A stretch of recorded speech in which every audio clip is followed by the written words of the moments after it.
Welcome to another episode of Monster Monday from the Ready to Die channel. This series explores the design of a creature I have built for Pathfinder 2nd Edition. The stat block for this creature can be found over on the Monster Monday blog, as well as the Twitter and Discord, all of which are linked below. We return to Monkey, and Monster Hunter, this week with a build for the Rabid, the Rampaging, the Rajang.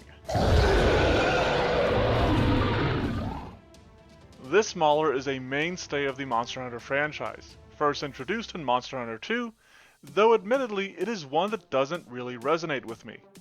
Resembling nothing more than an immense ape with a pair of horns, this kilowatt King Kong copy can feast upon lesser elder dragons, specifically the Kyrin, and will menace other threats within the same category.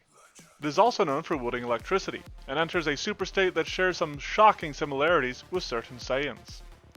I settled on level 16 for the Rajang with some help from the local Monster Monday Discord, and further built it as a beast rather than an animal, since it is noted to be incredibly intelligent as far as monsters go. Design-wise, it follows a general brute roadmap, but with some workarounds for the more unique components of the Rajang's kit. But before we get into that, we should discuss the basics of this bolt-blasting baboon. We're starting with an extreme strength, because the Rajang has some of the greatest physical power in the series, but honestly, it is a triple threat. It's strong, it's fast, it is tough, so with that in mind, it also has a high constitution and still uses a moderate dexterity, demonstrating an impressive agility despite its bulk. As a beast, we're sticking with that terrible intelligence since it is still a rampaging beast, but I do think some of its surprising shrewdness can be reflected with a moderate wisdom, particularly in instances where it notices and evades pitfall traps. It has a low perception despite this, since it's prone to these sorts of blinding rages, and then to go along with its extreme strength, it has an extreme bonus to athletics. It can also menace other creatures with a high intimidation, though with the penalty for not sharing a language, it actually ends up closer to a moderate bonus. The Rajang starts with a moderate AC, befitting a beastie brute, but certain aspects of its build means it won't stay that way for long.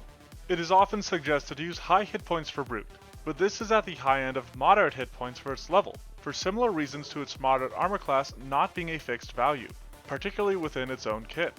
As mentioned, the Rajang is tough and fast, leading to a high fortitude and moderate reflex, but it has a terrible will save, to provide a weakness for the heroes to take advantage of, while also playing into the mindless savagery that it descends into. The Rajang also comes with outright immunity to two elements, electricity and fire, based on its immunities in its home game. This also inspires the weakness to cold damage, using a higher value to account for the double element immunity. The Rajang is straightforward in its attacks. It smashes enemies with its fists or hurls gigantic boulders at them. Both of these attacks are represented with a moderate attack bonus and get daunting damage to balance that out.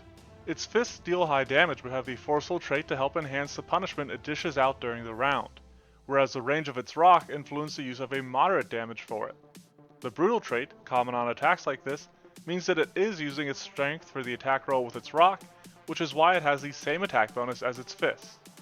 With that covered, it is time to move on to the more unique aspects of the Rajang, and we'll be starting with one that informs a lot of the design choices for it. Rage is a mechanic found within all monsters in Monster Hunter, but for that reason it is something I don't usually build into a creature, unless it is a distinct aspect of it, unless it is something that is special, that is unique about it, and for the Rajang, it absolutely is. This lends to the inclusion of the Enrage ability, though it has a much longer cooldown than that of Monhunt, so that the players actually have a chance against this voltaic vandal. Going into a rage gives the Rajang some temporary HP, increases its attack bonus with its fist to a high value, and also bumps it up to higher damage, though not quite extreme. It still needs to be landing multiple hits to get forceful to get that extreme damage. I also had this be electricity damage to incorporate that aspect further into the Rajang's kit. As a balancing factor of this rage, it does reduce the Rajang to a low armor class, much like how barbarians get their AC reduced when they fly into their rage as well. The Rajang is unique in Monster Hunter for not only having a rage mode, but a rampage mode, which is represented through the rampage action. This requires the Rajang to be enraged and at a quarter of its health, but makes it even more dangerous as it gets backed into a corner. It gains physical resistances to represent the increased hardness of its limbs, and quicken to capture the fury and ferocity of this state. However, damaging the Rajang's tail sufficiently can pull it out of this state, which is represented by a critical hit ending its rage. For the design of this creature, a few of its abilities interact with its enraged state, so we'll move into the discussion on those. Thundering Slam has some basis in attacks such as Flying Kick or Sudden Leap, allowing the Rajang to pounce upon and pummel a person. This is meant to resemble the attack where the Rajang bounds into the air before curling up and slamming back down, creating tremors that can knock hunters prone unless they succeed at a high DC Fortitude save. When it's enraged and does this, it is also accompanied by the crash of thunder and bolts of lightning striking around it, dealing unlimited use area damage with a high difficulty class saving throw, though I feel like it might be a little clunky to have it require 2 different saves. Feel free to share your thoughts on this ability and the next one, because I'm honestly a little unsure of it. Roars are another mainstay of Monster Hunter that I don't typically include, unless of course they do something a little extra. And again, the Rajang does. Its roar is able to knock back hunters, though it doesn't deal damage like the Tigrex. I also wanted to incorporate the fact that the other apes in Pathfinder 2nd Edition have these sort of frightening displays that they put on. So, this starts with a will save at a high DC, and includes some of the stunning effects of roars typically inflicted in Monster Hunter, but when it's enraged, that is where the knockback comes in. And this again has the second type of save that needs to be made at a high DC.